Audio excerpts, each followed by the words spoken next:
For my seller tip for the day, it's a two-part. My main focus on my seller tip today is home sale contingencies. Okay. And so the question would be, what is a home sale contingency first? And then how does it go? A home sale contingency is when you are in the process of buying a home, but you have to sell your house in order to buy that house. Or you're on the flip side where somebody wants to buy your home, but they have to sell their house in order to buy your home. Now, these transactions happen all the time. They're actually quite common. Most people, if you didn't know you could do that, that is a real thing. You can literally buy a house while selling your house simultaneously. There will be a few red flags. There will be a few things that the buyers will want to see for the house you're about to get. They want to see if the house is already on the market. That's not necessarily mandatory, but it helps make your offer look better in that sense.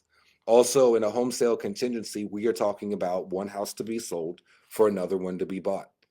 We know that most mortgage transactions take about 45 days for the transaction to come together. That's title work, looking up information, surveys, things like that.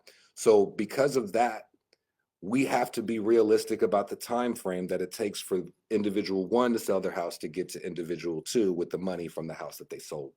And if it's going to be 45 days, we should really come out with 60 days, just 2 months as a starting point.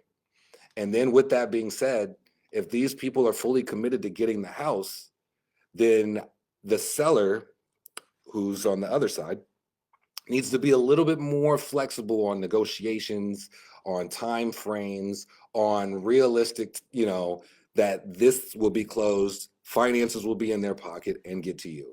These are very intricate transactions. And I've recently just heard about somebody who had a home sale contingency on a home sale contingency on a home sale, like 3 of them wrapped together, and they got it done. So it's very possible.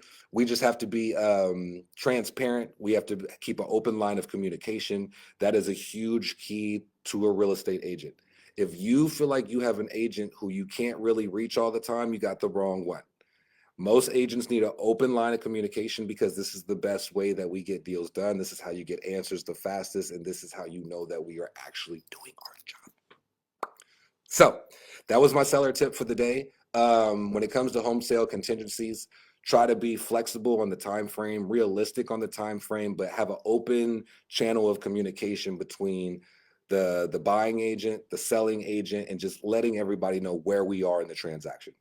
Super important to those, very key. I think you could get it done. We just need to chit chat. That's all we need, a little communication. You know what I'm saying? That's all we need. Now,